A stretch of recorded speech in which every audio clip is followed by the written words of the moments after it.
ক্ষমতার মালিক কিন্তু জনতা। যারা সংসদে, আমরা হচ্ছে গোলাম, আমরা হচ্ছে কামলা। আগামী 5 বছর করে ভোট দিলে নাই। এখন পুলিশের গাড়ি সামনে থাকে, সময় পরিবর্তন হইলে পুলিশের গাড়িটা হয়তো পিছনে থাকবে। যখন পুলিশের গাড়িটা পিছনে, তখন আপনি বাংলাদেশে থাকেন কিনা সেটা হচ্ছে মূল বিষয়। পুলিশের গাড়ি সামনে নিয়ে অনেক বড় বড় নেতা অনেক বড় বড় জায়গায় গত 40 বছর 50 বছর ধরে দেখছি পুলিশের গাড়ি সামনে থাকলে দেশে থাকে, আর পুলিশের গাড়িটা যখন পিছনে চলে যায় তখন আর দেশে থাকে না। আমাদের এখন পুলিশের গাড়ি পিছনে নিয়ে আমাদেরকে রাজনীতি করতে হয়, কারণ কখন যে এসে ধরে বসে।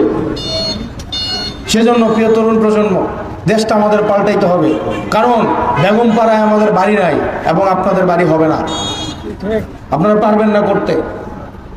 কারণ আগের আমাদের গ্রামের ভাষায় একটা কথা বলে, আগের দিন নাইরে নাতি খাবলাই খাবলাই মিঠাই খাইতে। চাইলেও আর চুরিদারি এখন আর সম্ভব না। এখন প্রত্যেকটা ঘরে ঘরে সাংবাদিক, প্রত্যেকটা মোবাইল ওয়ালায় এক একটা সাংবাদিক। চুরি করবেন, মনে রাখবেন আগুন, ভালোবাসা আর দুর্নীতি, এই 3টা জিনিস বুকে আসলে চাপা দিয়ে রাখা যায় না, এটা প্রকাশ পাবেই। আপনি দুর্নীতি করেছেন, প্রকাশ পাবেই, এবং লানত এই দুনিয়াতেই দেখবেন। আওয়ামী লীগের লানত দুনিয়াতে পাইতেছে না এখন, পাইতেছে না এখন।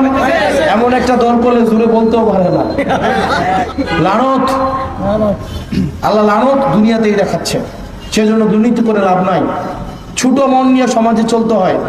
দেখবেন দুর্নীতি করে সরকারি অফিসার, অনেক কোটি কোটি টাকার মালিক, এটা পুরান একটা শার্ট পরে ঘুরে এলাকায়, আর বউ বাচ্চারে লুকাইয়া শহরে রাখে, বিদেশে রাখে, আর নিজে একটা পুরান শার্ট পরে এলাকায় ঘুরে মাগরিবের রক্ত বাজারে যায়, এলাকার মানুষ যেন সন্দেহ না করে।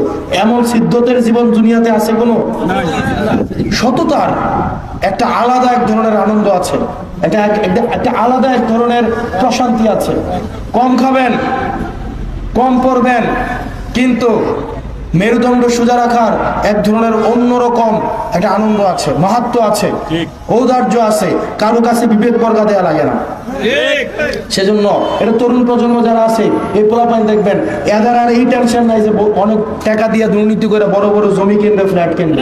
ওদের কথা হচ্ছে কি, আমরা সততার সাথে, যোগ্যতার সাথে যতটুকু খাবো, ফ্যামিলি নিয়ে সুন্দর করে একটা সুন্দর প্রেজেন্টেবল লাইফ আমরা লিড করব। একদম আগে দাদার মতো, দাদার বাপের মতো মাইলে মাইলে জমি কিনবো দুর্নীতি করে আর ফ্ল্যাট কিনবো ঢাকা শহরে, এমন চিন্তা এখন বর্তমান প্রজন্মের আর নাই। সেজন্য আমরা আশাবাদী। অনেকেই বলে বাংলাদেশ নিয়ে হতাশ, কিন্তু আমি আশাবাদী। সে হয়তো, ওই ছেলেটা হয়তো এনসিপি করবে না, প্রয়োজন নাই, সে বাংলাদেশকে পছন্দ করলেই হয়েছে, সে বাংলাদেশ পন্থা হইলেই হয়েছে, তাকে এনসিপি করার দরকার নাই, সে বাংলাদেশকে ভালোবাসলেই হয়েছে, তার মধ্যে এই চেতনা থাকলে হয়েছে। বিদেশে যে টাকাটা পাঠাইয়া বাংলাদেশ থেকে প্রত্যেক বছর লক্ষ লক্ষ মানুষ বিদেশে চিকিৎসা নিতে যায়, অথচ এই সেবাগুলাই কিন্তু আমরা বাংলাদেশে যদি আমি ইনস্টল করতে পারতাম, তারা দেশেই চিকিৎসা করতো, দেশেই টাকাটা থাকতো।